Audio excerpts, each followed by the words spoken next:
What's going on, everybody? It's your buddy, it's your pal Spaz Phoenix, the YWC Reality Check, and finally, considering this video was supposed to happen like a month and a half ago, I do have Kristen. Say hello.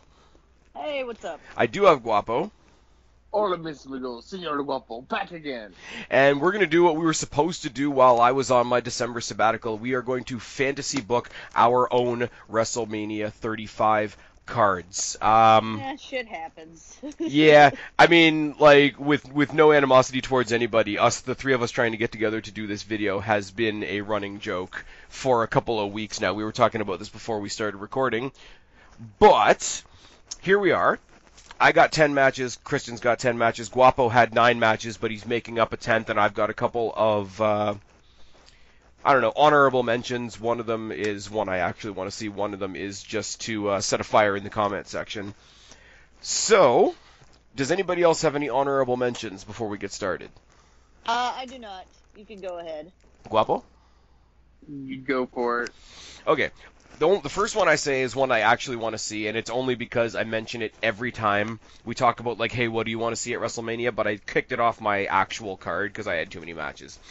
And that's The Rock versus Triple H.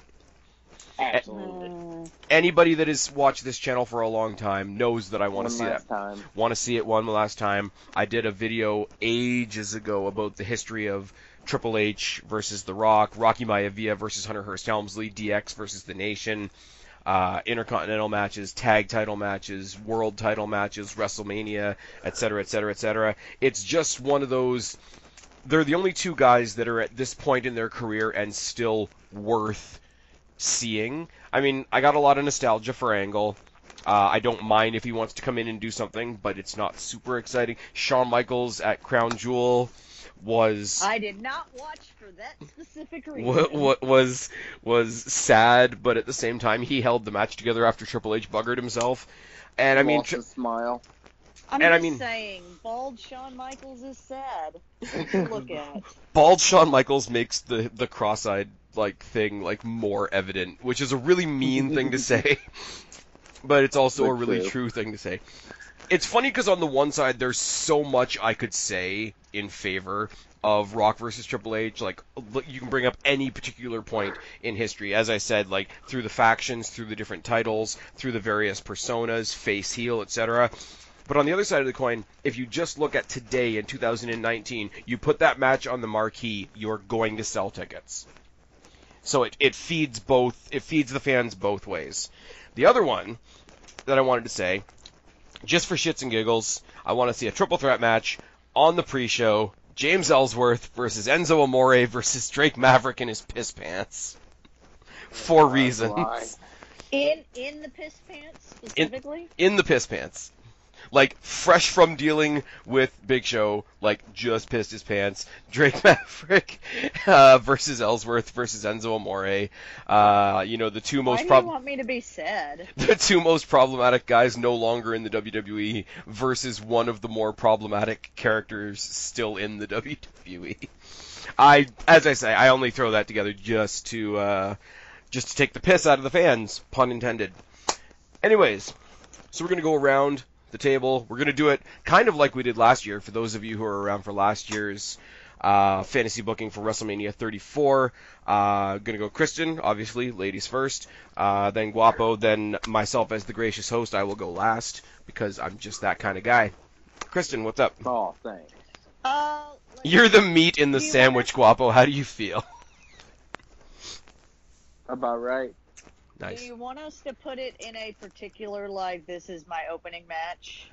I kind of have them lined up. A main event? I kind of have my matches lined up like that, but not strictly, no. And I'll try and do something similar to that. And as we said, I should mention before we started recording, we did say all three of us have a good, healthy mix of matches for matches' sake and matches that we sort of have an idea of how we got to the match, so...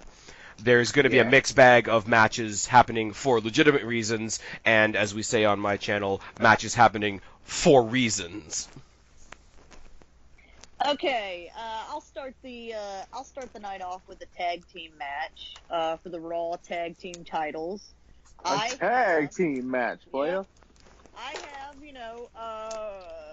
Bobby Roode and Chad Gable defending their tag team titles against Kurt Hawkins and Zack Ryder. I want to get them back together. But the match ends in a DQ, and we have the debut of, at least, if not entirely, in some part of the Undisputed Era. Nice. Okay. Very nice. So almost a match to get to a further spot. Yes. I like putting the edgeheads back together. I mean, I do. They're both not doing anything big, I think, and let's be honest, Raw and SmackDown's tag team divisions need some vamping, and I feel like that's the best way to do it. You got two guys not doing anything. You know that they've been a tag team in the past. They were the Major Brothers back in the day. Well, they were the Major Brothers, and then they were Edge's sort of backup. But, like, I think more than, like, what they did as a tag team before, it's just the knowledge that they were. So you don't have to, like, really scrape and create anything. I mean, Bobby Roode and Chad Gable are just, like, you got one half of a former tag team and one guy that we'd love to see go a lot farther, but yet they still come together as a team. I think that's great, and using the hype of that match to kick off something as large as the debut of the Undisputed Era sounds fantastic. Yeah. That will be my opening match. Awesome. I don't know if I would have a debut of such a big part of NXT be an opening match, but that's what I decided to put as an opening match. But you know what, though? With how big NXT is right now and how big the Undisputed Era is within NXT, that is the kind of big moment that would set WrestleMania off on a good momentum-building note. So I don't know that that's necessarily a bad thing. I think that would be quite a catalyst to start the show. Okay. Guapo, you're up. Guapo. Actually, I'm gonna follow suit with Kristen because this also sets up a stable and storyline. For going forward after Mania. Okay. So the Raw tag team titles, Bobby Roode and Chad Gable versus the club of Anderson and Gallows. Okay. Because the next match will set up that's setting up for a stable starting in or how should I say restarting on Raw, while another stable is going to start on SmackDown. Okay. I like that matchup. I do. Yes. Bobby Roode, Chad Gable. I think that matchup between Bobby Roode, Chad Gable, and Gallows and Anderson would be good for the crowd to start up the Mania crowd, really, because let's be honest, everybody's still getting popcorn and getting settled in, and nobody really cared about watching the Andre the Giant Battle Royal, so. The Andre the Giant Memorial Battle Royal may or may not factor into two other matches that I have coming up later. Actually, no, one, because I scrapped the other. Never mind. Gotcha. But I think it's kind of realized. Go ahead. Sorry. I was gonna say we might be saying the same thing. I think it's funny, in the past two matches you've both used Gable and Roode in your matches, and one of you is debuting the Undisputed Era, and the other is sort of debuting the club. Which, kind of. If I want to reach over into the areas that I don't really know about wrestling, all of those guys were involved in the Bullet Club at some point. Am I correct? No. Fish and Bobby Fish and what's the other guy's name? Kyle O'Reilly. Shit. Kyle O'Reilly and Roderick Strong were never in Bullet Club ever. So really just Gallows, Anderson, and Adam Cole, baby. Gallows and Anderson were in Bullet Just Club, put them together and call them Era Club. Yeah, no. That is an awful name, dude. You'll see where I'm going with this after, but fair enough. So I just had a realization as I looked at my list. Finn Balor doesn't have a match at Mania for me, and that is a problem. That's okay. Okay. A very big problem. I got Mr. Balor later on. Let's just say. I've got So a match do I. I'm gonna add. I've got a match I can add him into, and it would be good, but... Sort of like they added him into the UK TakeOver last weekend. Yeah, Anyway. basically. That's so sad that I did that. I think it's kind of cool that you guys have started off with title matches and title matches that lead into future stories, whereas I've got something pretty light, because I've definitely destined this for the kickoff match, because we know the kickoff for WrestleMania is like 2 hours long, so they put a lot of, like, I guess you could say filler, and if this was in there just as filler, I'd be fine with it. Have a WrestleMania concert by Elias, but have one musician interrupted by another musician, and the fallout of that is an unannounced match on the pre-show between Elias and Aiden English. I could be into that. That'd be very light. It'd be very light. That'd be something I'd put in the middle of WrestleMania to kind of bring down the crowd from another match. The only reason I didn't put it on my card is because, and the reason I wanted to make sure I had him on my card, is ever since they did the horrible, like, mini breakup feud thing with Rusev, they haven't done anything with Aiden English, so I don't know if he would get a response at all. So it would be acceptable as, like, kickoff filler. It might get sort of a reaction if I actually put it on the card, or if it was actually an announced match. But as a bonus, where the people in the crowd would just be like, oh, okay. Like, it's very much that category of match. But I think Aiden English in the ring has never been fully utilized. I think the fact that when they split him up from Aiden English and didn't put him on 205 Live to feud with people like Jack Gallagher or somebody of that caliber was a big missed opportunity. So I think this, if nothing else, I mean, it would get Elias on there to both be entertaining and have a match. And I think Elias could help Aiden English, but it would also reintroduce Aiden English to the WWE Universe and see if you want to do something from there. And, I mean, in the wide scope of things, if you didn't want to give Elias a singles push, you could have them be like a musical, like, odd couple tag team. Everybody would roll their eyes, but there's a lot of things you could do from, as I say, a very light kickoff segment. Mm-hmm. Okay, I'm for that. Yes. Cool. Kristen, it's your turn again. It is my turn again. I also realized that I don't have a Universal title match on my thing, too. So I found something for Finn to do. Guys. Finn Balor is my answer. Finn Balor. The answer is Finn Balor. The answer is Finn Balor. Now I just got to think of him an opponent. Because all the obvious ones are in other matches. She's going to pull a McMahon and book herself in a match. I am. I'm going to put myself in the match. No, this is what you do. You pull a Vince Russo and put it on the pole. Okay. I have to explain a little bit of story before I go into this one, because one match is kind of explaining the others. So I have Sami Zayn and Kevin Owens on SmackDown right now. I think they're on SmackDown. Yes, they are on SmackDown. Okay, No, good. they're on Raw. No, they're on Raw. Well, I have them on SmackDown. Okay. And I have them on SmackDown for reasons, because one of my other matches, and I probably wouldn't put it right after the opening match, because this would be a really good match, but I have a rematch between Sami Zayn and Shinsuke Nakamura. Ooh. From NXT?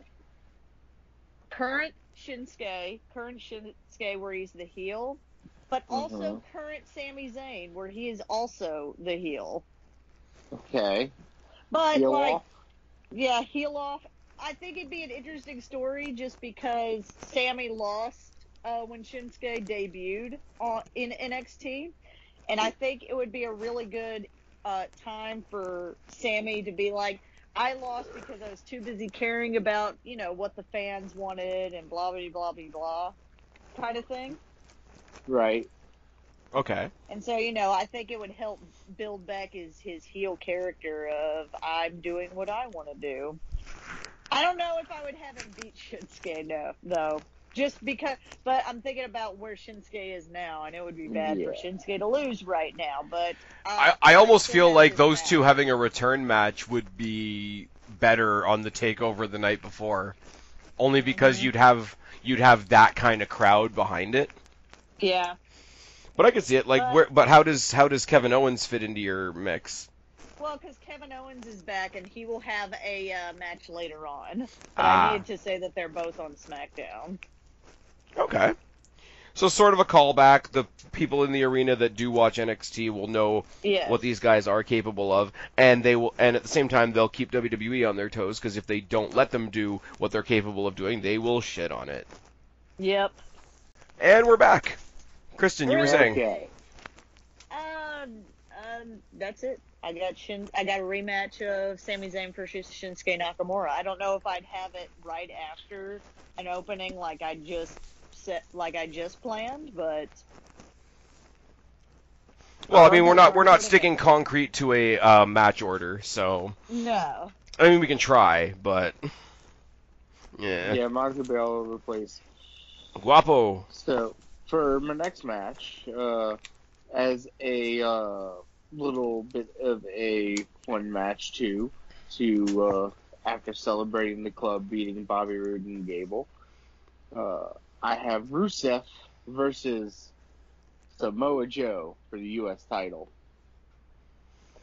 I think that would actually be a good, solid match. Both men can put up a good match on, and we give Joe his first actual main card title. Okay. Finally. I like it because it's sort of that quintessential, like, throw two bricks at each other, but it's the athletic equivalent of that. Two athletic brick walls hitting each other, yes. Two guys of that size that shouldn't be able to do the things that they're able to do. I think it would be a big slugfest, but a slugfest that moves very well, and if they did it right, the storyline, building it, and then the execution of it would be very well done. Also, I can see Samoa Joe cutting a promo like, "Hey, Lana!" Exactly. Cut a Lana thing, or simply make Joe dominant and give him some gold, finally. Give it something, Jesus. Right. Okay. So that's my second match. Okay. I can't read my own writing. That's fantastic. Okay, so I have 11 matches now. That's okay. That just means you'll be the last match we talk about, I guess. So, yes. One thing we don't really have in the women's division is sort of a defined mid-card. Right? And I'm not saying create a mid-card. I'm not saying create a mid-card title. But if you look at in real life our Royal Rumble scenarios right now, it's like we've got Ronda, Asuka, in the women's title scenarios leading into the Royal Rumble, we've got Ronda and Asuka as champions, and the potential challengers are Becky Lynch and Charlotte. Like, those are the people that are going to be in those spots, and we just know it. But there's that other tier of people where it's like, you know what, it'd be really nice if they got that spot. It would be really nice if we put a spotlight on them for once. And in that spot, I put people like Ruby Riott, Nikki Cross, Sasha Banks, Bayley, etc. The one that I would love to see get a push in 2019, and I don't think it's happening just yet, is Sonya Deville. Nope. Now that's right. Now you've got her in a tag team with Mandy Rose, where it's sort of like the odd couple, like the supermodel versus the pro fighter type thing. Now, what you do, you have them fight as a tag team in one regard, but you have her on her own, trying to make her own name in the WWE, where WWE is bringing in so many UFC fighters between, like, you know, Rousey, Shafir, Duke, Brock Lesnar, Matt Riddle, etc. And you have her go on this, like, chip on her shoulder tear where, you know, hey, I come from that world too. Let me show you what I can do. And she just sort of starts tearing through the SmackDown roster. Maybe she invades Raw once or twice, or you have a couple of Raw people come over to SmackDown and you know, just see what they can do against her, and you slowly build her as this, like, legit fighter she does develop a reputation as a good, like, actual legit catch-as-catch-can fighter, but she goes into WrestleMania entirely pissed off that she still doesn't have a match. So you see whoever's getting ready for their next match get shoved out of the way. She goes and she threatens the music person, the tech person, whatever. Her music hits. She storms down to the ring. Open challenge. I've torn through all of SmackDown. I've torn through most of Raw. Who else has something to offer me? I've proven myself as this big fighter, whatever. Answering the challenge, coming up from NXT or just representing NXT, you have Shayna Baszler. And you have Sonya Deville versus Shayna Baszler.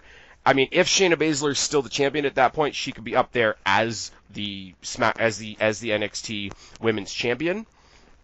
Like I say, representing the brand so that NXT gets a little bit of representation as well. But Sonya Deville, Shayna Baszler, because of Shayna Baszler's background, you know that she knows how to facilitate a good match with Sonya Deville. She gets to poke her head out on the WrestleMania stage. Everybody wins, and I think that match would potentially steal the show. If for no other reason than because you don't expect those two to have a WrestleMania spotlight. I don't know. I can't pinpoint in my head Sonya Deville's, like, actual wrestling style. So, like, I can see Shayna Baszler, but for some reason, because of how she's booked in this three-person team. Is she? It's hard for me. Well, she was, I guess. She was part of Absolution. Well, she's in the tag team with Mandy Rose. Yes. But I'm saying, like, that's why you would have to show two sides of her personality, have her be part of the tag team, but have her have a defined singles role as well. Like, you would have to build to it for sure. I'm just like, I'm lucky enough that, like, on NXT. I'm not saying I don't like it. I'm just saying it's hard for me to picture it in my head. Yeah, I'm a little lucky, I guess, because NXT's done a couple of house shows in Toronto, and I've seen both her and Mandy Rose in separate situations have great matches, and you haven't seen what either of them can do on TV since they've been on the main roster, which is, I mean, that's a calling card for a lot of people. But Sonya Deville is scary when she's given a chance to be so. Like, I think because I've seen her like that, I could see her face to face with Baszler, and at that point, I really don't even care who wins, honestly. Right. Anyways, that's me. Kristen. I thought you had another one. Yeah. Spaz just went, so it's your turn. I forgot the order. I'm sorry. Okay. Get it together, Kristen. I know. It's hard to crochet and do this at the same time. No, it's not, because I got this. She's breaking kayfabe. I am breaking kayfabe. So I think I'm gonna have. I know WWE is having the women's tag team titles debut on Elimination Chamber.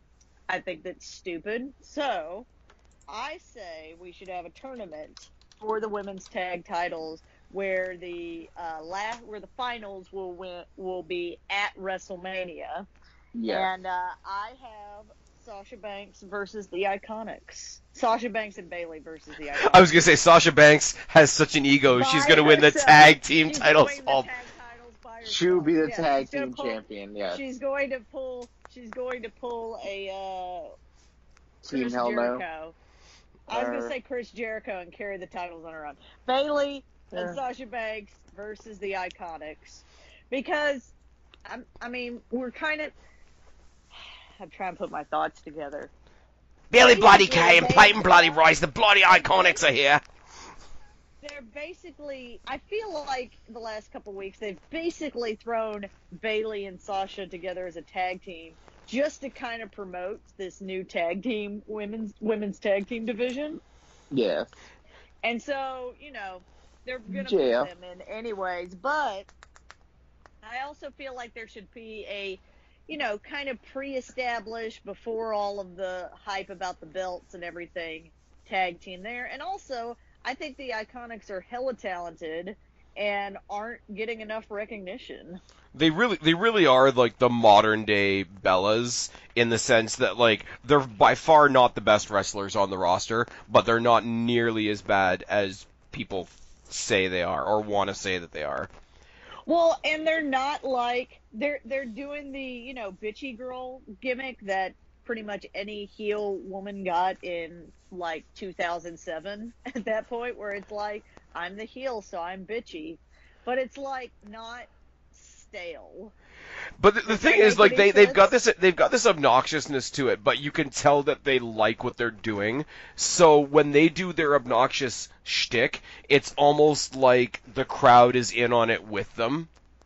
Mm-hmm. And it's more like people would say, like the Bella Twins. Like I say, like I think the more apt comparison is when they were good and when they were at their stride in TNA, the Beautiful People, Angelina Love and Velvet Sky.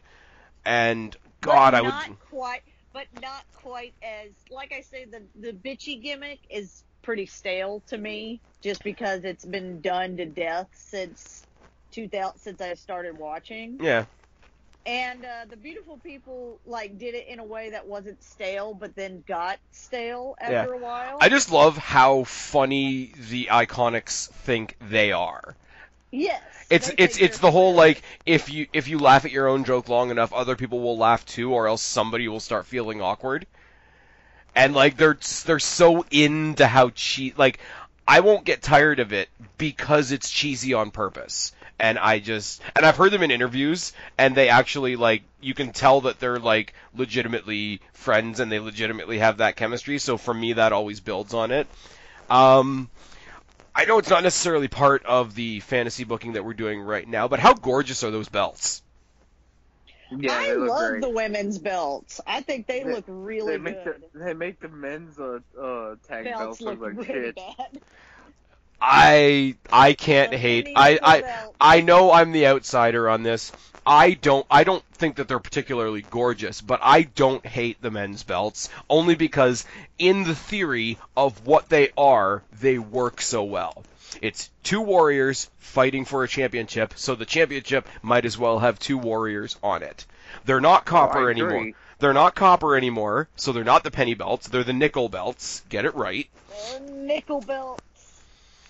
But I will say the fact. Nickel belts. Oh. Oh no. Look at this graph. I will say the one thing, and I'm not saying this to make fun of them because I actually thought this belt looked pretty good too. The fact that the plate on them is both silver and gold does make me think of a certain iteration of the TNA title back when TNA was good. Before Jeff Hardy made the Enigma title, where they had it was the silver writing on the gold, and it's a good look. It's sort of the NXT women's title sort of has the same kind of thing, the two-tone, and it does work. It's not as jarring as, a bright red belt on a guy that's never there. So I only mention that because I will be talking. So see, it's only jarring if it's on TV. So they just don't put it on TV. Well, jam goes in jars, and it pretty much looks like jam. So, no, I just wanted to bring that up. I wanted to touch on that the belts being revealed this week because the belts are really nice. Because I will be talking about those belts later on. I also am really happy at the idea that they're not just the men's belt, but like white strap or whatever. And see, again, in theory, I get what you're saying. Like they are unique, and that's fine. I do like the fact that WWE has started to go on the trend of whatever the guy's belt looks like, the girl's belt looks like that as well. Not from a lack of creativity perspective, but from an equality perspective. Like if you've seen Rhea Ripley's. Well, yes, that's what I mean. I didn't mind the first one looking like. I don't mind the main title looking like that, but I just didn't want. You just didn't want more nickel belts. I didn't want the nickel belts. No nickel belts. I mean, these titles are a close second, but all the belts on the NXT UK brand are the best looking belts in the company right now. They decided the NXT UK tag titles this past Saturday as well, and those titles are fucking gorgeous. Anyways, this was a long diatribe on on title belts, which we could talk about forever, but you've got the Boss and Hug Connection versus the Iconics for the women's tag titles. I like it a whole bunch. Yeah. Guapo. Guapo. Now it's Guapo's turn. Well, since it's my turn finally, not to follow on the women's tag train, but you are. I am. To get it out the way, I have the Boston Hug Connection versus the Samoan Bulldozers, Tamina and Nia. Is that what you've decided to call them? I guess. That's it. I can't. You guys talk about this one. The writing's on the wall for it. I see it happening. Especially if they don't want to have the main title on Nia, and they want to give Tamina something, since they'll never give her the main title. So what you're saying is you want to give Nia Jax an opportunity to injure her opponents 2 at a time. Yes. Yeah. And it's against Sasha Banks, so you know she'll get injured. Oh, Christ. But Bayley and Sasha win it, of course. And then they have to drop it the next day because Sasha gets injured. Yeah, probably. Sorry, not to shit on your thing. It's gonna be a double injury. Double injury. You know, my thing with Tamina and Nia Jax is that most people are shitting on their tag team. I don't hate their tag team, but I also nothing their tag team, which isn't a good thing either. I don't think that their team doesn't make sense, but it makes sense for all the wrong reasons. It makes sense in a bad way. It makes sense. No, but it makes sense. They have so much in common, like the fact that I don't want to see either of them on my TV screen. You don't like Tamina? No. Well, like you say, Tamina's just nothing. Like, Well, I think it's because she's never been either A, healthy enough, or B, on the TV enough to see anything about her. Okay, but the short opportunity... It's not injured, because she's always injured. The short opportunities that she has had to show us stuff, it just... I've never seen... The most excited I was to see either of them was when they had the big, oh, look, it's Nia Jax and Tamina, and they were going to have them fight. That was when they were at their most interesting to me. Because I was like, oh, this is a match I might actually want to see. And then they stuck them together, and I was like, oh, well, whatever. They make a great rivalry because they are equally useless. It was a thing that I hadn't thought about and was like, oh, that might actually been interesting. And then they stuck them together, and I was like, oh, all right. I want to say it's like Big Show and Mark Henry, but it's more like Viscera and the Great Khali. Ooh.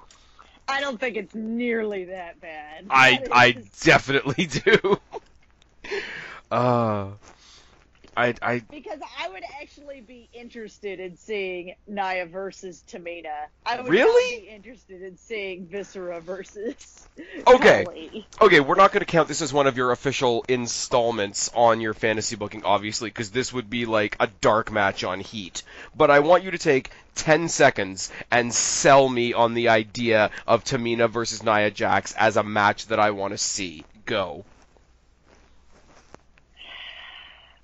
Damn it. I don't have the brain capacity for this right now. Because you know deep in your soul it shouldn't be a thing. I think it's just interesting. Okay, fine. I will give you a very small pitch, and it probably won't change your mind. Nope. But there's very few times in the women's division that you get to see two powerhouses go against each other. Because there just never is. Let's see, the powerhouse in 2000. Yeah, but when Karma was there, who would you want her to? There's never usually two female. She was there at the same time as Beth Phoenix. Yes, but just as Beth Phoenix was leaving, Karma was there. You mean Tamina? I don't know. Or do you mean Karma? I don't know. Because I'm pretty sure Beth Phoenix had, like, retired by the time Karma came in. And that's the match I would have wanted to see, Beth Phoenix versus Karma. And then that was gone. And then Karma left. Yeah, but, like, there are other people you can bring in to do that. Like, I know you guys didn't watch the UK show, but, like, they showed Alpha Female in the crowd there. We had Karma for a brief period of time. If you want to, you know, Nia Jax is supposedly out there giving this big, like, body positivity, you know, message to the world. You want to get somebody to do that, get somebody that can also actually wrestle. Get, I don't know if you guys watched the Mae Young Classic, but Piper Niven was there, and she's a bigger girl, but she's also athletic as fuck, and made me want to watch her. So you don't slop somebody in just because they can. Okay, we need somebody tall, so we're going to throw in the Great Khali. But they don't have that right now. This is what we have right now. So if they were going to try and book that kind of match, this is what you're getting. And I know that's like saying, this is all we have. You go into the sandwich shop and you're like, I would like a turkey with we have ham and cheese. That's it. No, this is not the difference between turkey and ham. This is the difference between starving or eating moldy bread. Big difference. I'm happy I started this. You did this to start a fire, didn't you? Is this the one you added, like, right now? No, I've been having that one written down. Oh my god. Why don't you just say Nia Jax versus fucking Zelina Vega? Oh wait, because the last time they had a match, she gave Zelina Vega a concussion. Anyways. Well, move on, Spaz. I just put Nia Jax because it was a thing. Speaking of Nia Jax, shitting all over Guapo's stuff. I'm not shitting all over Guapo's stuff. It's hilarious. I'm shitting all over Nia Jax because she's terrible. And speaking of Nia Jax, next up I have a squash match. Go ahead. It's got nothing to do with Nia Jax though. So literally, when you're like, speaking of Nia Jax, this has nothing to do with her. Well, no, because she squashes people literally and hurts them. Oh, boo! That went right over your head. That was awesome. I was hoping that it wasn't that. Squash match for comedy value, Raw tag. Okay, I have to preface all of this with, because I thought we were doing this in December, I wrote this list of matches at the end of November. So please keep that in mind as we get into, like, further story-based stuff. But Authors of Pain were still the tag team champions. Authors of Pain were still called the Authors of Pain. And I've got Not just AOP. Not just AOPP. But for comedy squash reasons, I've got Authors of Pain versus all three members of the Lucha House Party. Oh god. Except that right now, Lucha House Party's been winning all the time. Okay, but would they against the Authors of Pain? I love the whole, like, they think they've got the upper hand because they've got Lucha House rules. AOP walks in there and be like, motherfucker, let's go. And just kills them all. I love the idea that we're supposed to cheer for Lucha House Party when they are doing 3-on-1 matches. Okay, that is virtually the same problem I have with the New Day. Like, they're not always all three of them in the match, but, like, they constantly go with that 3-on-2 advantage with one guy on the outside, and they're still supposed to be considered the babyfaces. Don't get me wrong. You know, we all love New Day at this point. We all know what they contribute to the show. But if you want to break down the logic of it, and it was the same thing here, like the Lucha House Party versus the Revival. The Revival were the faces in that story. Fuck the Revival. Well, apparently. I heard the Revival have asked for their release. Right, yes. Right, because AEW is just going to come along with their butterfly net and save everybody. I'm done. Oh, God. Wow, tell us how you really feel, Spaz. Oh, Kristen, you and I have had conversations about how I really feel about AEW. We're going to do a video on that another day. Oh my god, WWE versus AEW bragging rights. You laugh, but when it happens... Hey, don't squash Guapo. He's a believer. I won't squash Guapo. I'm going to get Nia Jax to do that. Why get roped into that? Well, because I assume you believe in AEW. I do believe in AEW. So you're a believer.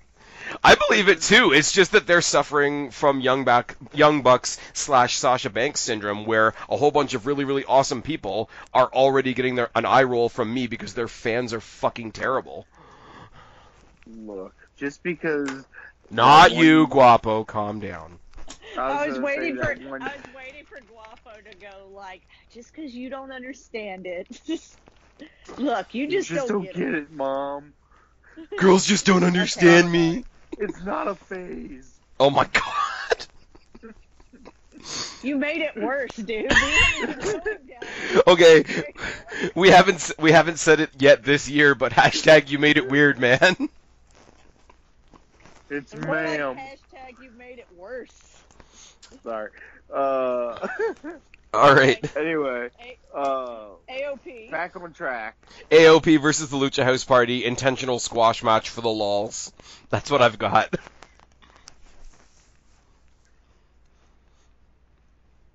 It's Kristen's turn. Okay. Oh, Yeah. it's my turn. Well, I have a lot of, like... We can't blame her for getting lost. This is a really big rotation we've got going on here. Well, I just couldn't... I haven't decided what I want to put... You know what? It doesn't matter, because I'm not putting together a full card anyways. An in-order card anyways.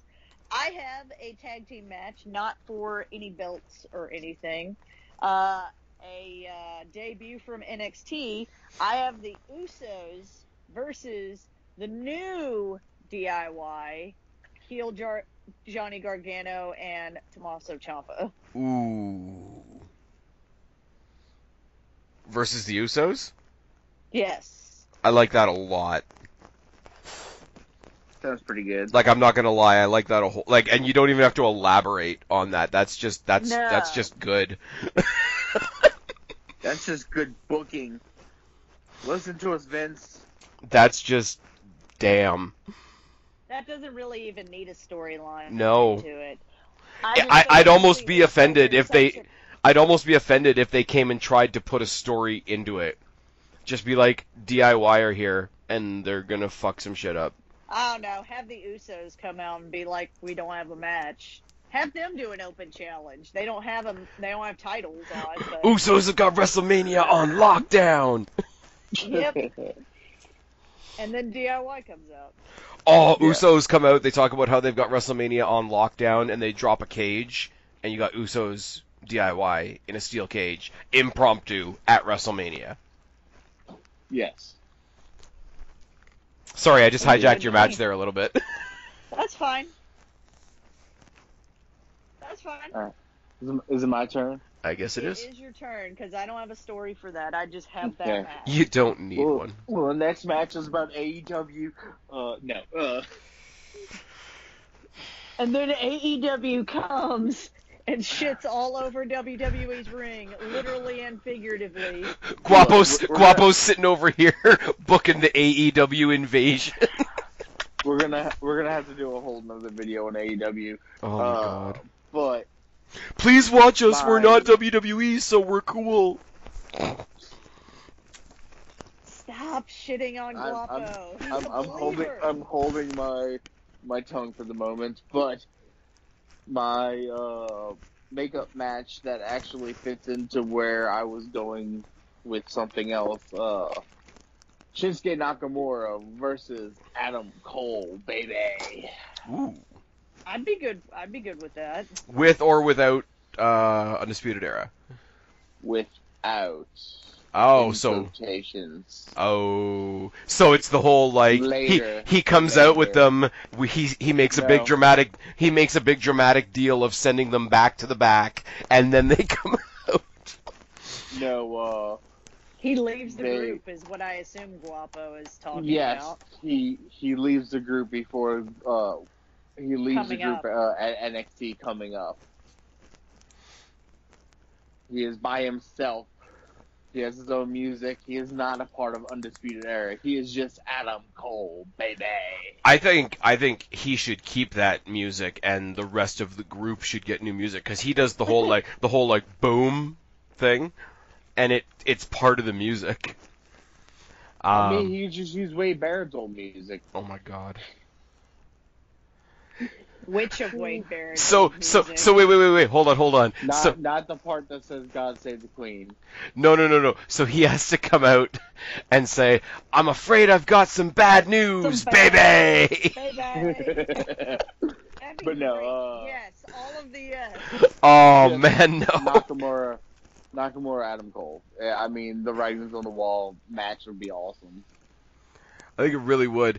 The thing I say about Adam Cole a lot is I want to see him go out on his own, because, like, as part of a group, yeah, you get to build up your charisma, you get to show your diversity in multiple situations or whatever, and yeah, you can have matches where your entire group legitimately stays in the back, but put him out there on his own without having sort of like the group gimmick to lean on. I think the guy, and I've said it in a lot of NXT videos that I've done recently, I think the guy is NXT's Shawn Michaels, just the kind of charisma that he has. The downside of that is, what do you do with those other three guys without Adam Cole? Like, I have a hard time placing you might them. find out something later on in the card. Okay, Well, fair it's enough. like, I don't give a fuck what you do with them. Or you do, or you do like the Bullet Club thing and just have Roderick Strong take over the Undisputed Era, and they come out to his like weird piano music, and it just becomes very awkward. But yeah, But yeah. Both of you have mentioned Shinsuke in matches, and it's unfortunate right now how much steam is not behind Shinsuke, so I'm not as excited about those matches as I want to be. Doesn't mean they're both not amazing and have amazing potential, just as long as Triple H is producing it and not Vince. Like, that's really all you need. So it's my turn, isn't it? Yep. So the booking is kind of lazy on this because they didn't make the match matter very much at Survivor Series, but you had the 10-on-10 like tag team Survivor Series match, and if memory serves me correctly, the last team on each brand were the Revival and the Usos. Now you got a quick story here where, oh my god, Raw swept SmackDown. They didn't even get a single win. Oh, well, they got a win on the pre-show. Oh, but that doesn't matter. So the only winners were the tag teams, which was left with the Usos, obviously, facing the Revival. So here's the one achievement. I thought it was the New Day. It was a New Day. Alright, well, I'm using the Usos anyway. Fuck it. You're like, and I changed history, and fuck it. Fuck it, we'll do it live. Anyways, The Usos won. but like only because like New Day can come and joke about the 6-1 thing. I think the Usos could come out and cut better promos and tell a better story about being like legitimately pissed off and fucked over. Agreed. And at the same time, you could say, like, the Revival are like, haha, maybe it doesn't count. Maybe you didn't beat us. But I just think, however you get there, there's a loose thread there you can pull from Survivor Series. But however you get there, I know you said Usos versus DIY, which would be a great surprise call-up. But just with what we've got on the main roster right now, Usos Revival. They're the two most I can deal with that. I could do that, too. two most believable teams on each brand. It'd be a way to keep Revival on WWE and not have them run away to another company that we're not going to continue to talk about. They're just going to come with their big butterfly net and they're just going to save everybody. What I just say? You laugh, but when they get a big TV deal... God damn it. What I just say? I'm sorry. That's all I'm saying. So basically, they're going to be TNA. Just scooping up all the God WWE. Damn it, you two, stop it. What I just say? I just said my little piece. Hey. I'm not saying anymore. Hey. So when they're moving from pop TV to Twitch, let me know. We need to talk about WrestleMania. Are we ready now, gentlemen? Gentlemen. Sorry, Mom. Thank you. Now, let's see, what do I want to do my next match? I was doing all that yelling, and then you made me forget what match I want to do. Let's do, I have Rusev versus Mustafa Ali for the U.S. title. Nice. Because I think I want to see it. No real other reason other than I think it'd be interesting. And plus, I feel like they've decided Mustafa Ali's like a real thing that's not just a cruiserweight. And I feel like this would be the best way to cement him as I am not just a cruiserweight. Can we talk? Given the U.S. title. Can we talk for a second about how, like, out of nowhere, he's like one of the biggest things on SmackDown? They just randomly had him have a match with Daniel Bryan. Mm-hmm. And then fucking... Yeah. That's all she wrote now. He's a part of SmackDown. No, but, like, he comes to SmackDown, immediately he's facing Bryan, immediately he's in the ring with Joe and Styles and Almas and Mysterio. So what we've established here, we're establishing a hierarchy here. WWE sucks at NXT call-ups, but apparently they're really good at 205 Live call-ups. Maybe Cedric Alexander has a shot. Yeah, Maybe. he does. You're like, he would yeah, if that's not he would if he was at AEW. Oh, Christ. I'm gonna leave. I'm going to fucking leave. Okay. I'm sorry. Good match. You don't Kristen. want to get me started, Guapo, because I'm not on your side. I'm trying to put the fires down. Okay, my turn. Yes. It's your So what you're saying is, even before they've started, you already know they're a dumpster fire. I'm leaving. No, you're not. Leaving. No, you're Goodbye, not. guys. No, you're not. I'm just gonna sit here and crochet. You're Okay. not getting a hat, Spaz. Okay. Well, next up for me, I have the Raw Women's title because the man does not go first for women's titles. So for Raw Women's title, we have Ronda Rousey versus Ember Moon. Ooh. Ooh, controversial. Because I see Ember winning the Women's Rumble this year. That's my pick for the Rumble this year. I know next week we'll be doing Rumble picks, but that's who I'm going for. See, I like that for the wants same Ronda. for the same reason that I was talking about Sonya Deville earlier, where like she's not directly in the main event conversation, but she's one of those people where it's like, yeah, give her a shot. Let's see what can happen.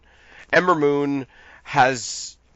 It's not that she hasn't been in the conversation before, but she's recently been on the back burner enough to sort of be back in that secondary, like, oh, that would be nice. Yeah. Conversation. And I mean, she's athletic as fuck. I remember, like, before she debuted in NXT, and you were trying to tell me, like, what to expect.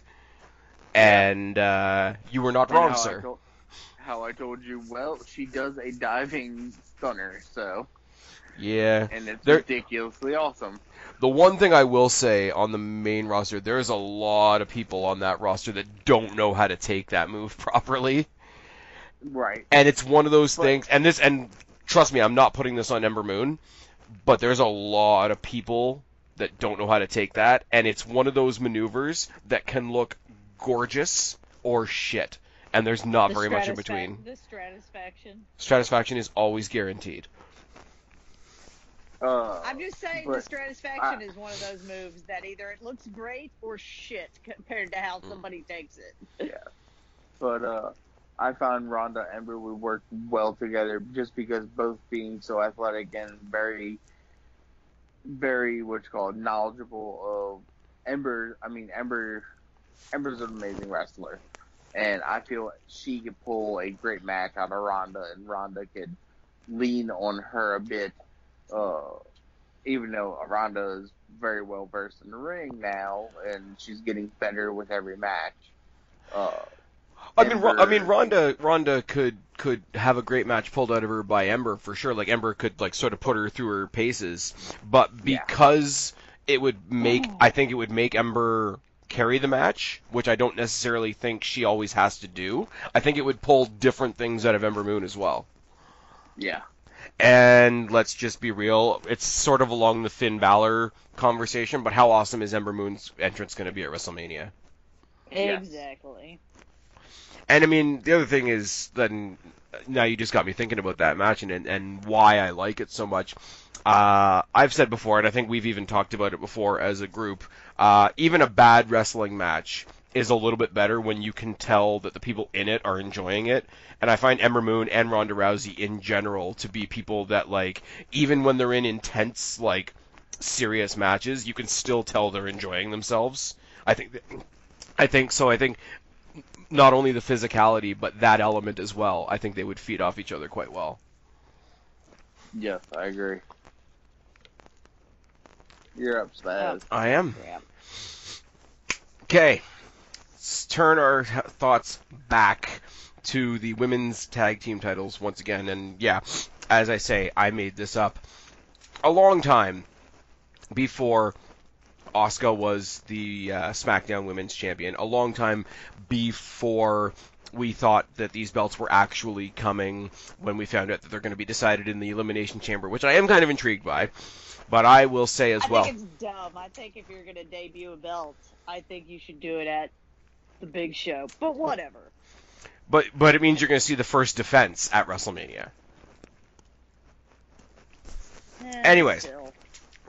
so what I have is you're going to have a tournament on Raw and a tournament on SmackDown, and the winners of the two respective tournaments are going to go to the big pay-per-view and have the final match, for kind of like what they did with Mixed Match Challenge a little bit.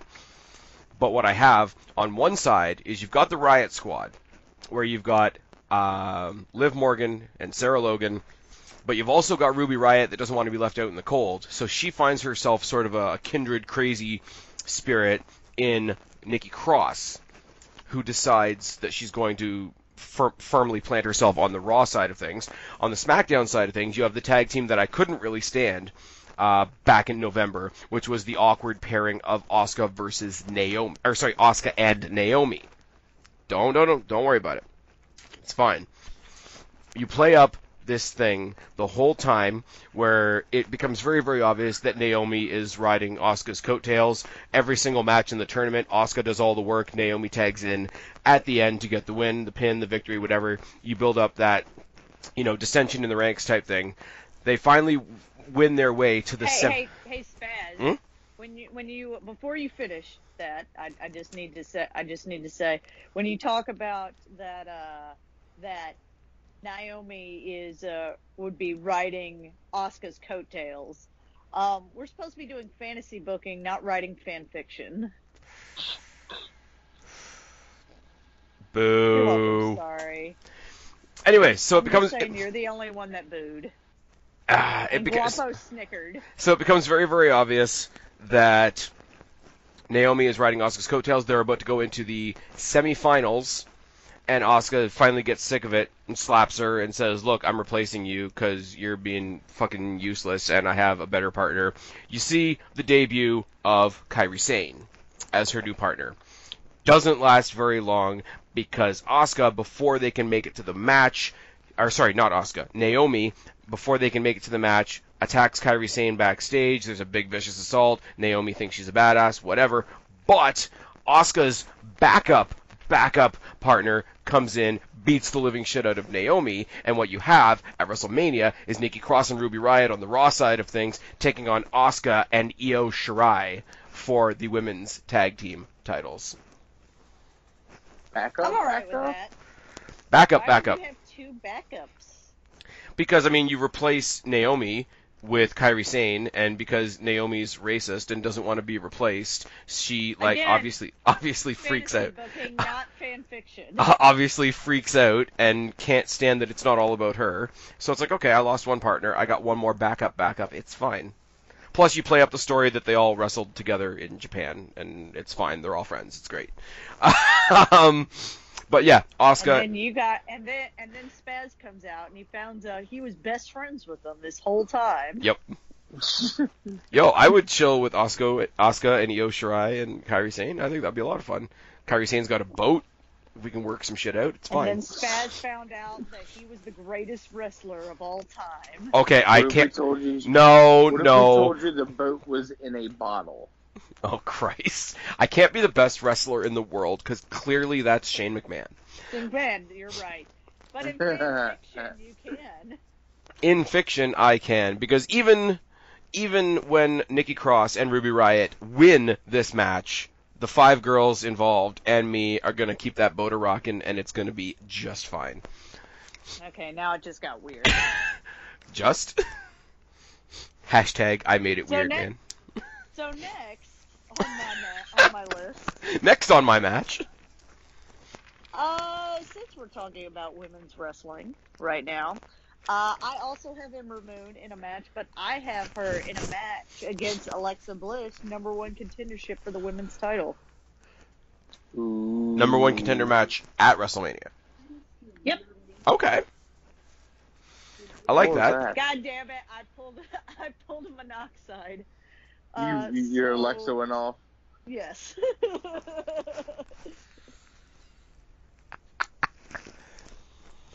Man, if anybody in WWE is ever named Siri, we're fucked. Well, I have a what's called next to my bed. I don't want to know what you've got next to your bed. That's between you and Mrs. Guapo. I like to call my Amazon assistant Barbara when I don't want her to activate and I want to talk about her in front of her. We need to not talk about that and talk about wrestling. Anyways, so yes, I have Bliss versus Ember Moon, #1 contendership match. I mean, it wouldn't quite be an eclipse, but when you say that, I immediately think of her going for the Twisted Bliss and getting caught in a stunner. That'd be sweet. I mean, I'm a Bliss fan, that's a thing, but I'm pretty sure that that's something that they could pull off. No storyline, just I think since Alexa Bliss has been kind of out right now, which is very sad to see. And she's another one that's like grossly underrated in the ring. It's fine. And they haven't been doing much with Ember Moon. Ember Moon has been sort of become that perennial, like, oh my god, it's a 6-person match with these 3 versus these 2 and a mystery partner. Like, when Nikki Cross debuted this week in the 6-woman tag, I swore on a stack. I'm like, if it's Ember Moon again, I'm just out. Like, not because I don't like her, but just because it's becoming the thing. It's like the R-Truth spot in an Elimination Chamber match. Yes. Your turn, Guapo. My next match is SmackDown's tag team title match. The Bar versus Sanity. You took one of my matches. Deal with it. It's literally mine. It's literally mine, too. Okay, that just means you're back down to 10. Yeah, exactly. Well, my match has a slight little hitch into it, though. Side note, go apparently ahead. Killian Dane and Nikki Cross are engaged. No, Good for interesting. them. I don't know, I just saw that on Twitter like a day ago. Because they're doing like the what's it called, the Facebook 10-year picture challenge thing. Mm-hmm. And it's like them at some indie show 10 years ago, and then like their today picture is just like them with their rings side by side, and it's all cute and whatever. I did the whole like 10 years ago, like how did aging hit you thing, and it's scary as fuck. Not gonna lie. Yeah. Well, so Bar versus Sanity. However, Bar goes out, standing in the ring. Sanity music hits. Nobody comes out, and then the camera goes backstage. All Sanity is knocked out, all over the place in the locker room. Oh no. Basically dead to the world. Oh no. Triple H is looking like, what the hell just happened? Well, somebody has to go out there and fight the Bar. You two, go out there. Camera turns. Shock the system. Bobby Fish and Kyle O'Reilly. Undisputed Era. Debut. And That's a good one. they epically destroy the Bar. And Adam Cole comes out, helps them heel win, along with Roderick Strong, and destroy the Bar, and then become new champions. Again, Guapo. Fantasy booking, not fan fiction. So basically, you're gonna have them debut at WrestleMania like they debuted at TakeOver, just like pop up and like fuck up random matches, and then all stand tall at the end. Correct. Only this time they're doing it with gold. I love gold.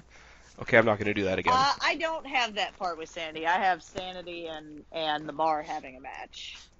Well, this is just a continuing the fact that Sandy gets fucked over and will never become a thing on the main roster. They will in my world. Maybe in another company. Your turn. It is my turn. Go Spaz. Okay, so this is the one that's going to drive all the ROH and New Japan fans really, really happy, I suppose. So what you're going to have is you're going to have an awesome match built on disappointment from the Royal Rumble. You're going to have Seth Rollins go into the Royal Rumble match. He's not going to win, but he's going to be the Iron Man of the whole thing. And the McMahons, because they're doing their new start, new whatever, recognizing talent thing. Your new me. Yeah, like you can't have a world title match because you didn't win the Royal Rumble, but we will give you one more shot at the title you lost in 2018. He gets one more shot against Dean Ambrose. He wins the Intercontinental Championship back, and then he wants to pay his good luck forward. He calls out Finn Balor. Finn Balor gets destroyed by Brock Lesnar, but takes Lesnar to the limit. And he's like, look, I kind of got fucked at the Rumble. You kind of got fucked at the Rumble. You and I know that you and I can steal the damn show. It's not the belt we should be fighting for, but how about we hang this one up at the top of the arena? You, me, ladder match at WrestleMania. Nice. I like that. I'd be into that. I mean, it would something else for Seth Rollins to do. I mean, they fought over. I'm sure you do. They fought over the. Actually, I'm not super into Seth Rollins like that. No, he's into you. He's not my type. Is Seth Rollins into me? Never mind. Yeah, I totally. I think it worked. I think Sorry. it works on another level because they did fight over the undisputed Universal title, whatever, which was technically the bigger belt, but nobody cares about that belt. So I think you have more meaning by fighting for a more meaningful belt, plus adding the ladder match element. No telling what these guys could do. Hopefully Finn doesn't get hurt again. This is one of those dark horse match of the night type things. I'd plop it right in the middle of the card. Okay. I'd put it after something comedy. I'd put it after the AOP Lucha House Party match, when everybody's had a chance to relax a little bit. Okay. Like have a comedy match, or have a backstage segment or something, and then do this. I mean, Finn and Seth would do a great job, especially with the ladder match. Hopefully, neither of them end up injured. Yeah. But I think it'd be a good match. I have different things for both of those participants. Let's start with Seth Rollins. I have Seth Rollins not vying for any belts, just a good old Raw versus SmackDown match. I have Seth Rollins versus AJ Styles. Ooh. Because That's we have yet interesting. to see them fight.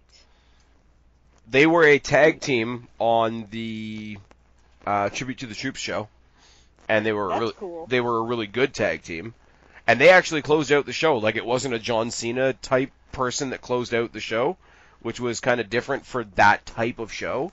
They worked good as a team. I'd love to see them as opponents, even if it's like a mutual respect kind of match. I still That's think probably what it would end up being. Yeah. It would be more of a, he's Seth Rollins has always talked about he's the man kind of thing, and although now it's Becky Lynch's shtick, but whatever. I mean, we can do Rollins versus Lynch. It's fine. And then Honestly, you have probably a great AJ match. Styles as the face that runs the place. I'm the biggest name on Raw. You're the biggest name on SmackDown. Then you got some really, really Match. cheesy line where it's like, I'm the face that runs the place that you architected. Boo. Come on, that was good. It was really good. Admit It'd it. more be like, you might be the face that runs the place, but I'm the architect, and I've literally carried Raw on my back. Yes. It'd be probably something closer to that. Sure. Guapo?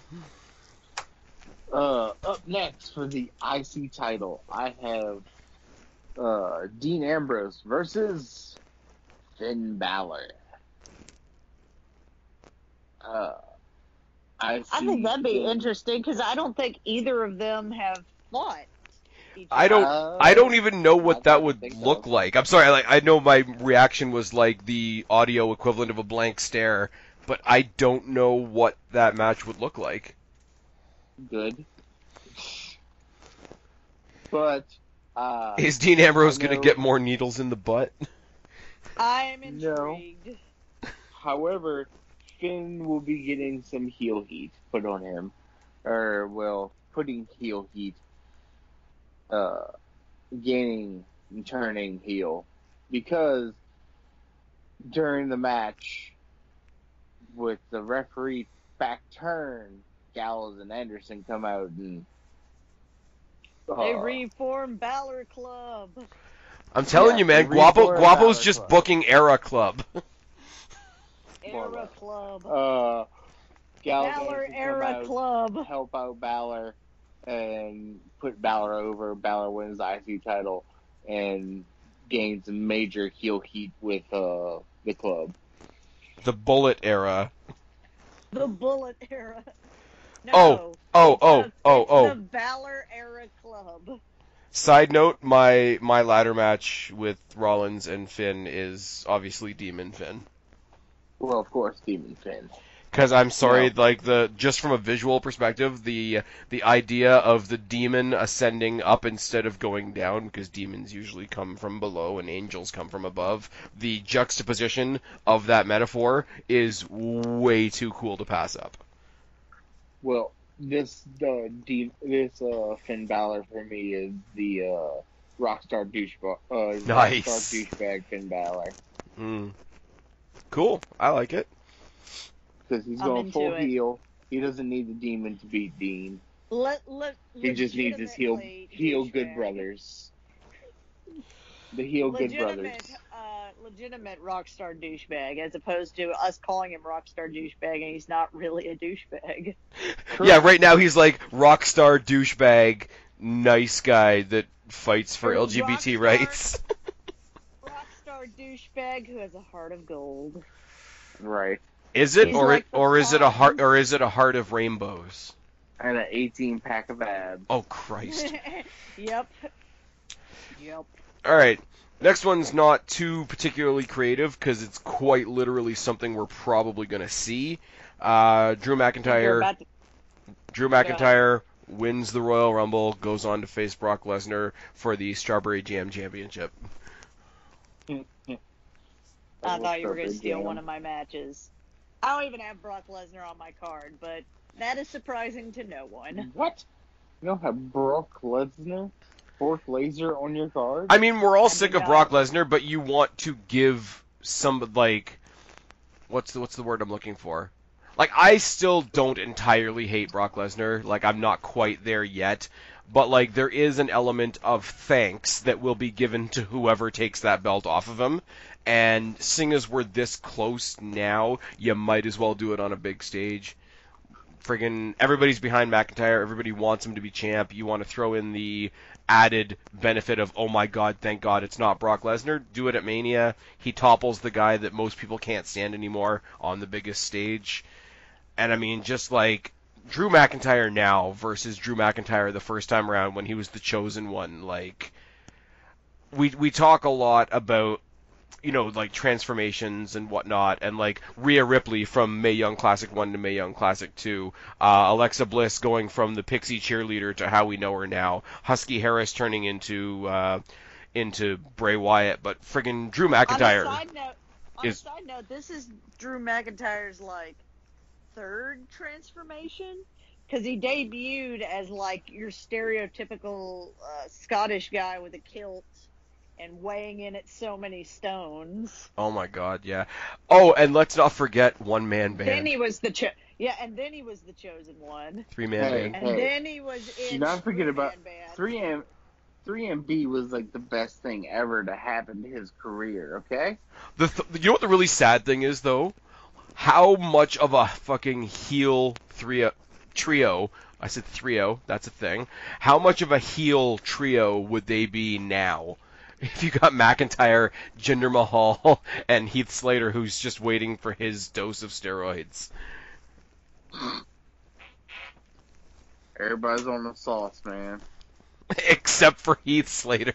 I am confused as to why they have not given, other than it would have probably been better when Jinder Mahal was a little bit bigger, especially when he was carrying the title around on SmackDown, and then have Drew McIntyre right now. Why at that point would they have not given Heath Slater a gimmick where he gives people the Slater bump? Like, I made these two guys popular, I can do it to you too. Oh my god. The Slater Honestly, bump. that's great. I said for the longest time when they were trying to make Slater like an annoying heel, I said like, okay, we've got a top card and a mid card, but nobody ever talks about the low card. Like, you could have had a legitimate low card feud between Heath Slater when he was a pain in the ass and Zack Ryder. Now that he's a babyface, and we've already talked about Ryder and Hawkins once tonight, have a jobber trio, like a modern day job squad with Slater and Ryder and Hawkins. That could be fun. Like, they could like do stuff with the Lucha House Party. They could do stuff with the New Day. It would be very, very like bottom of the card, but it could be something like moments of levity between larger matches, and they could have something there. Because Rhino ain't going to be around forever. The man's got kids. Rhino's He's got kids. Rhino's got to run for mayor and shit, whatever the hell he's doing. I think he was running for senator or something. Yeah. I don't remember. I don't think he won. Kane is the governor of Knox County, and he had his mask. He's The mayor. mayor of Knox County. He's the mayor of Knox County, and yet still flew to Saudi Arabia to have his mask kicked off. You gotta make the money, brother. That's the Voldemort of pay-per-views. We don't talk about Also, that pay-per-views. Also, he was special requested to go to that show, so... The pay-per-view yeah. that shall not be named. They've already got their 2 dates set for next year. In fact, they're not even calling it Crown Jewel anymore. They're calling it, like... They're calling it World Cup. World Cup. Yeah. That's okay. Andrade Cien Almas lost his second... Andrade Cien Almas lost his second 2 names on SmackDown. I'm just saying, just because you gave it a different name doesn't mean it still didn't happen. Here, oh my god, NXT TakeOver Saudi Arabia. Oh, God. Moving on. Anyway, so Lesnar versus McIntyre. Since we're talking about the fruit roll-up belt, here is my fan fiction booking of the night, because I have Finn Balor winning over Brock Lesnar. Oh no. At the Royal Rumble. You have a dream today. I do have a dream. I have a dream that Finn Balor will be Universal Champion, and then he can face Drew McIntyre at WrestleMania. You know who also had a dream? He was the son of a plumber. Oh my god. Oh my god. There's my fan fiction booking. He's the grandson of a plumber. Oh my god. Anyways. My turn? They're gonna save us. They're gonna save us, Guapo. Yes. And literally, they have the savior to do it. Yes, they do. The Ayatollah of Rockarola. The Enigma. Sorry, the that was icon. my line. Sorry. Okay. It's like when your dad drops you off to a party and like he doesn't leave himself. It's not quite that bad. That's Jericho. Oh, that's Jericho? That's Jericho.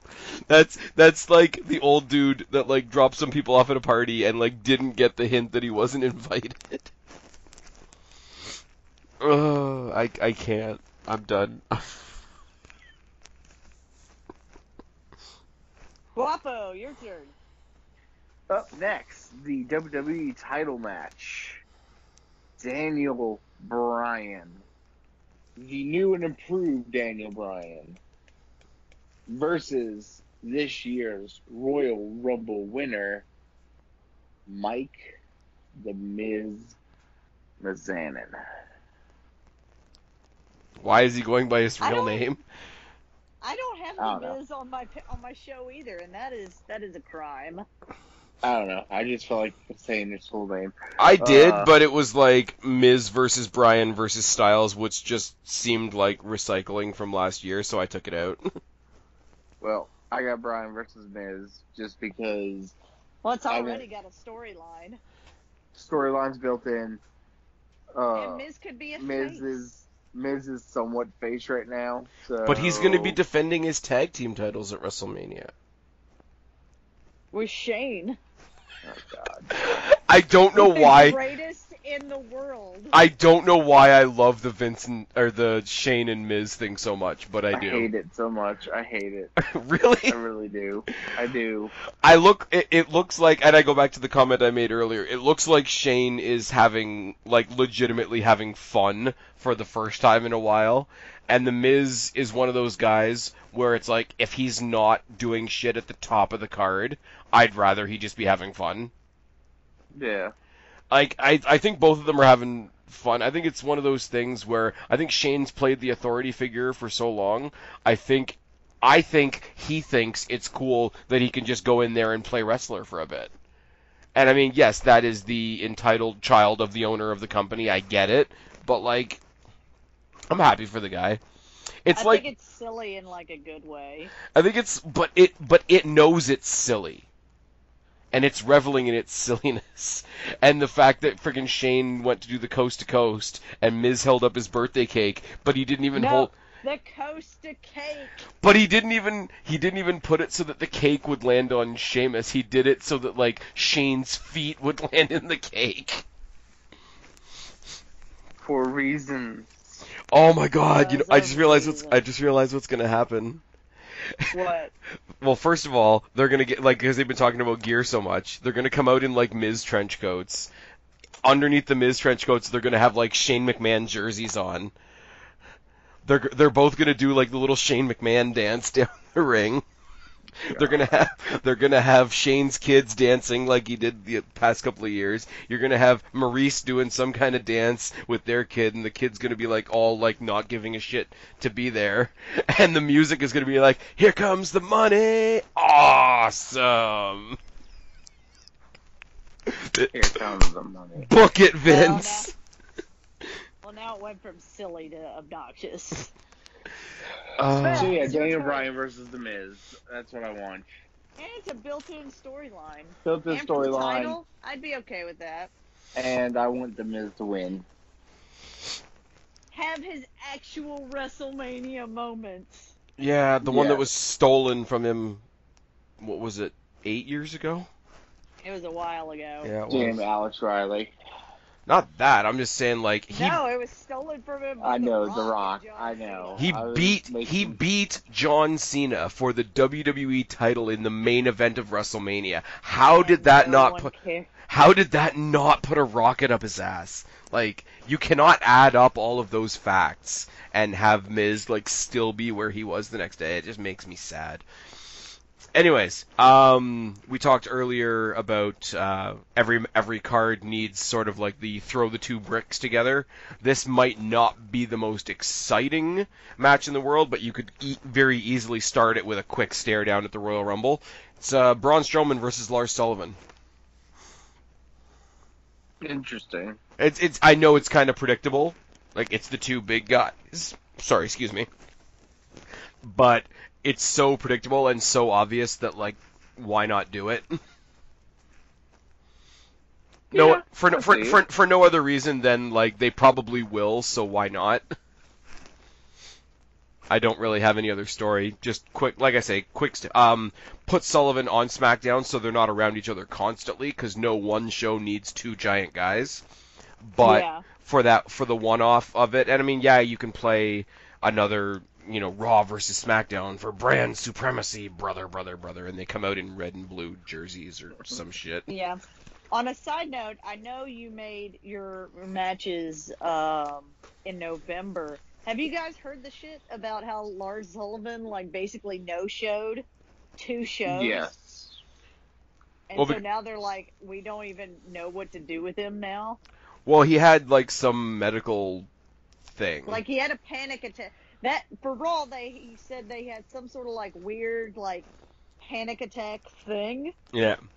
And they were like, okay, that's cool. We'll get you a match on SmackDown because everybody's moving back and forth right now. They're sort of playing it off they're really, really high chip athletes and they're deciding where they want to go. And I kind of like that. I think that's a cool spin on it. And then he just no-showed SmackDown. No reason, nothing. Can I also talk about, did you see Raw this week? Most part of it, yeah. Can we also talk about most of part of it?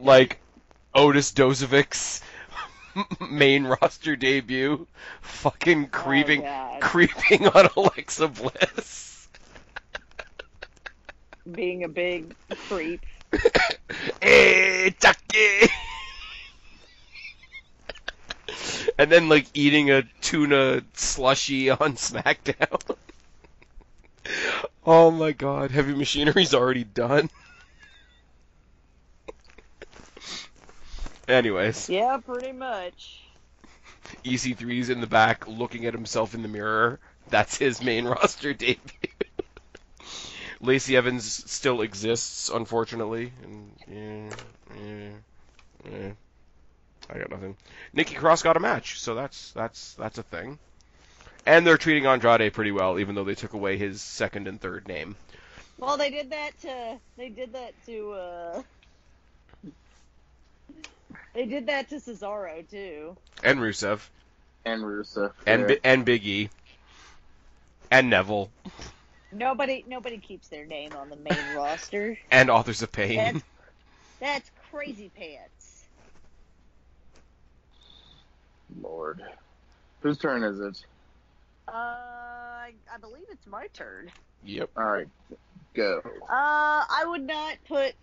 I'm gonna do my 2 women's matches. My 2 title women's matches next. I wouldn't ever put them this close to the card normally, but that is where I am right now. So that's just what we're doing. Let's go ahead and get the one that's pretty obvious out of the way that I think might actually happen at this Mania, minus the stipulation.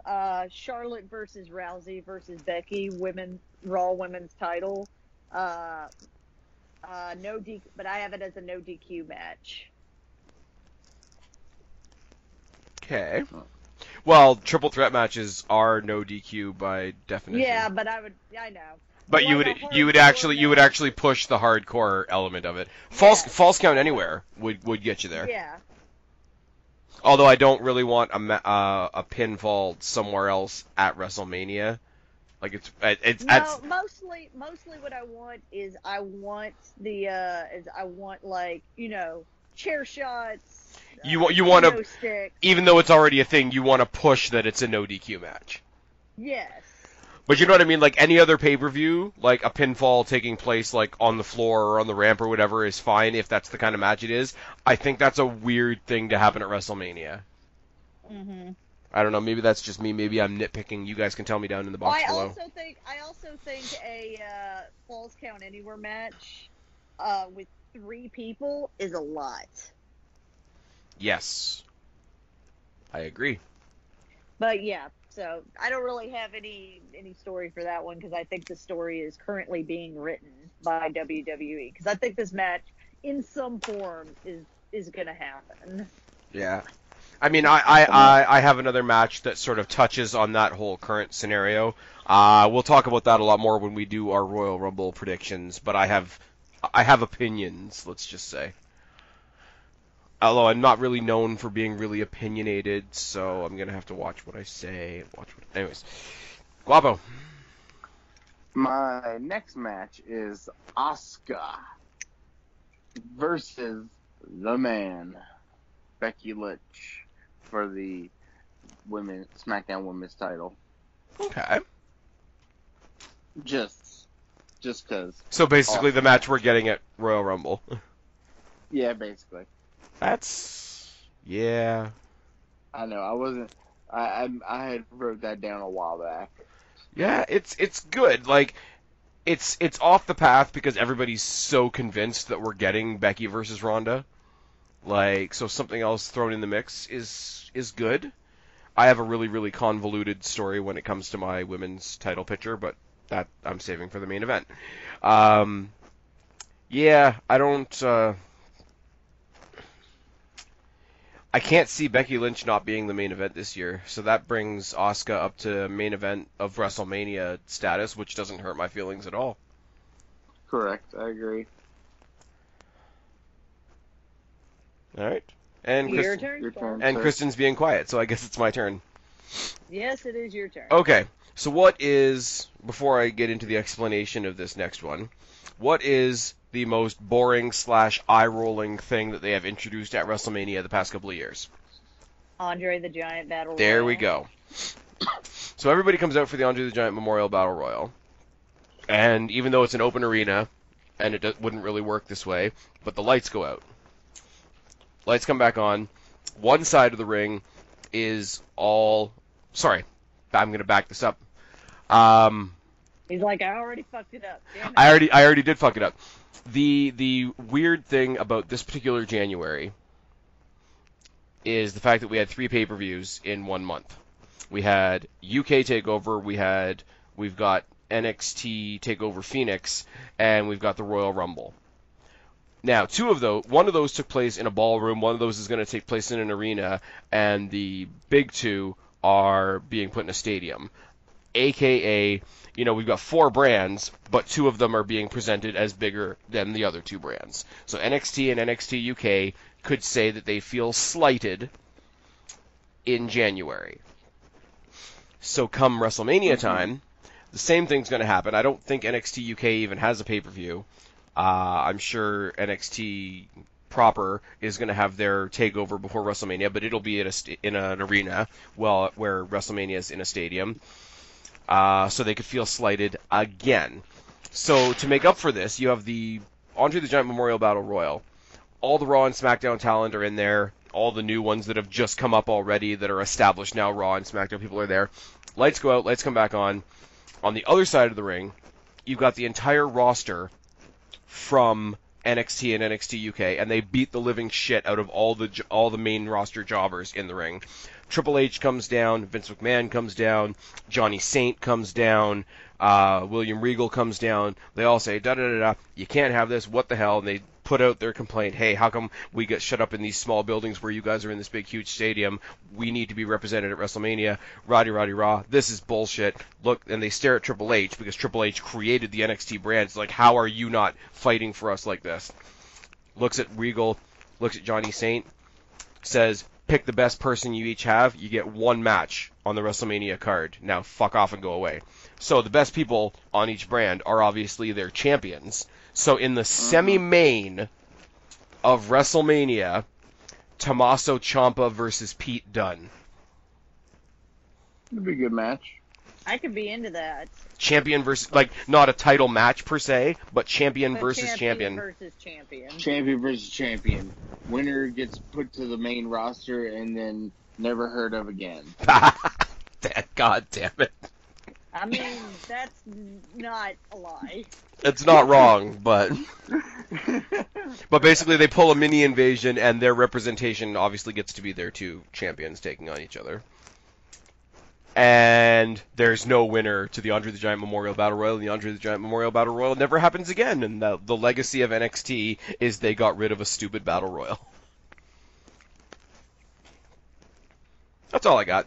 Ciampa versus Dunne, just because I would really love to see those 2 kick the shit out of each other. I think the match would be good. Yeah. I'll get my SmackDown women's match out of the way. And because I want sanity to be a thing, even though it may not be, I have Asuka versus Nikki Cross with Sanity in her corner. Nice. And so Asuka having to deal with all of that. I'd probably have Nikki Cross win in the end. Yeah. They had an amazing, and it wasn't even on a takeover, but they had an amazing Falls Count Anywhere match on NXT when Asuka was still in NXT. So we've seen what they can do. I would love to throw some sort of crazy stipulation on there. But I probably wouldn't even have Sanity, like, you know, try and steal the match or anything like that. No, but they're just wouldn't there. have them, like, they're just there being, like, you know, menacing and stuff. Nice. Mm-hmm. That's all I got for that. I like it. It's one of those things, like, I don't have much to say about it other than, like, we saw it one time and I want to see it again. I'm really bummed that Nikki Cross has come up in the time that she has, and she's never had a chance to hold the NXT title. That's a bit of a bummer for me. It's sort of like Alexa Bliss syndrome, because you can't go back. Like, once you go up without holding a title, that becomes your story. You end up without ever getting a title. It's a minor thing, I know, and I think she'll be okay. But it is kind of a letdown. That's what it is. All right, Guapo. All right, for my main event, the Beast, Brock Lesnar versus AJ Styles for the Universal Championship. I'd be terrified that Brock would hurt AJ. I wouldn't. Because Finn Balor and the club you'd put AJ interfere. Bullet era is running wild, brother. Interfere to beat the living crap out of Brock. Send him packing off the UFC with AJ Styles holding the Universal title up. Finn Balor with his IC title and tag titles for the Gallows and Anderson. The club have gold and standing tall at the end of Mania. Too sweeten and saying fuck you to everybody else. Too sweeten. Is that a verb now? Too sweeten? It's a verb. And then AEW comes along with their butterfly net and saves all of them. Oh, man. Oh, man. Did it make you feel good to hurt people? Kind of. I don't care. I just end it with all of them being the biggest heels in the company, and you have the massive stable. All right. Okay, so this is probably going to be the most banter thing I say tonight, because it is convoluted as hell. But, right now, in real time, we have the Women's Royal Rumble, we have Ronda versus Sasha set for Royal Rumble, and we have Becky Lynch versus Asuka for those respective titles set for the Royal Rumble. So, we start with Becky versus Asuka. And the match goes on, the match goes on, the match goes on. Becky's handling her stuff for the most part, but Asuka gets the upper hand more times than we would like. All of a sudden, Asuka is distracted by her old NXT nemesis, Bayley, who comes out of nowhere for the distraction. Becky Lynch... RKO. No. Becky Lynch gets her title back. Becky Lynch and Bayley hug. And both of them flash a 4 Horsewoman sign at Asuka, basically saying, fuck you. Then, we move on to Sasha Banks versus Ronda Rousey. And Charlotte, of all people, comes down for the distraction. Sasha Banks picks up not only the title, but the first loss for Ronda Rousey. So now Sasha is a champion. Becky is a champion. They flash the 4 Horsewomen sign at Ronda as a big fuck you. Now, Asuka and Ronda Rousey are both in the Rumble match. Asuka gets in there early. All 4 of the 4 horsewomen gather, get in the ring, even though they're not in the match. They eliminate Asuka completely. And then we think they're done for the night. Flashing up the 4 horsewomen sign, the whole fucking bit. End of the match. Number 30 is taken by Ronda Rousey. Ronda Rousey kicks the living shit out of Carmella, takes her number 30 spot.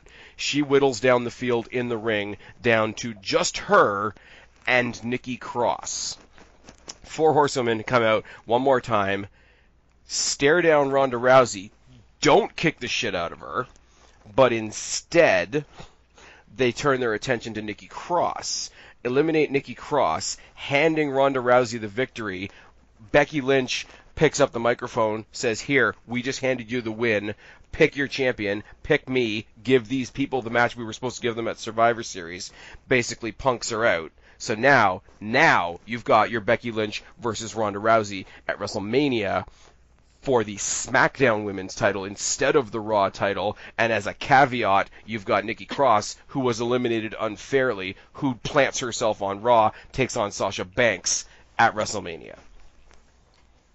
4 horsewomen. Convoluted, but 4 it does make sense. 4 horsemen are all heels. It's all based on previous, Bayley interferes, fucks over Asuka. They have a feud. Charlotte interferes, fucks over Ronda. They've already got a feud.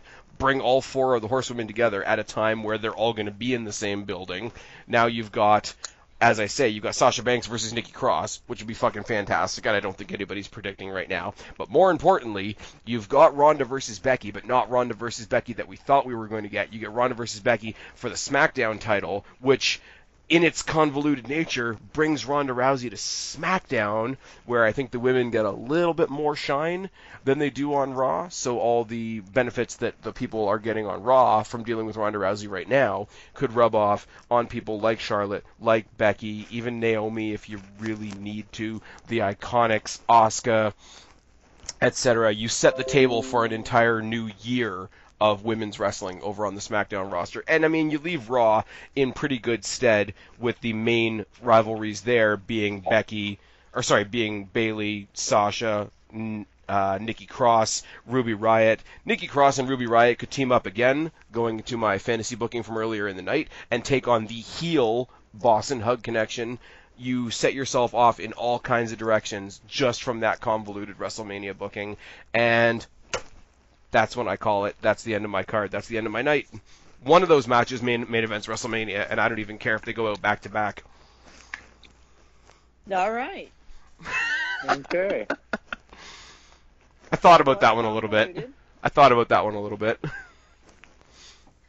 My main event, which will be shocking to everybody because it's not a women's match. That's allowed. Guys are allowed to main event too, you know. I know, guys are allowed to main event. It's crazy. Even if Gillette says we're not. Really? We're going there? I had to stick it in there somewhere. Anyways. That's what she said. I have, so what I have as my main event is I have Kevin Owens winning the Royal Rumble, and he challenges Daniel Bryan for the WWE title. Whoa. Interesting.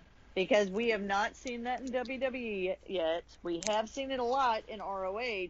We know they will put on a hell of a show. Wait. So heel versus heel?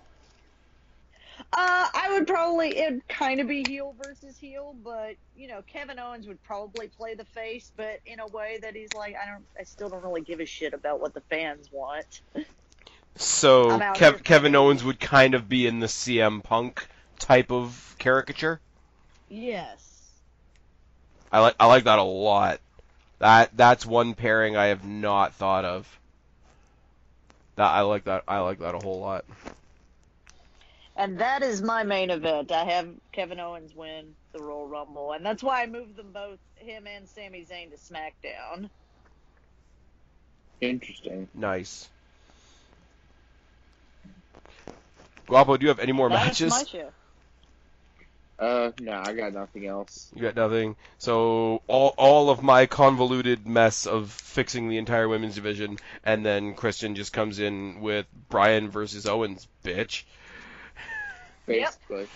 That was real good. I don't know how long this has been. I think we've been doing this for a fair bit of time now. Seems about time to hit the old dusty trail, but all things being equal, guys, if you've made it this far, and if you've made it this far, thank you. We will be back next week. Some combination of the three of us will be back next week to talk about NXT TakeOver and Royal Rumble predictions. We will be doing the pay-per-view pick 'em.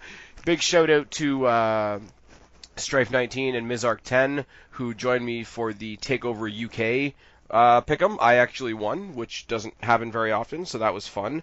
It happens never. It happened once last year. It's fine.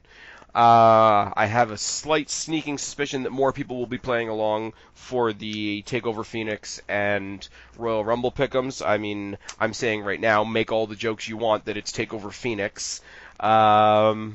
But yeah, come along, join us then. You guys know the drill. Make your picks, rank your picks.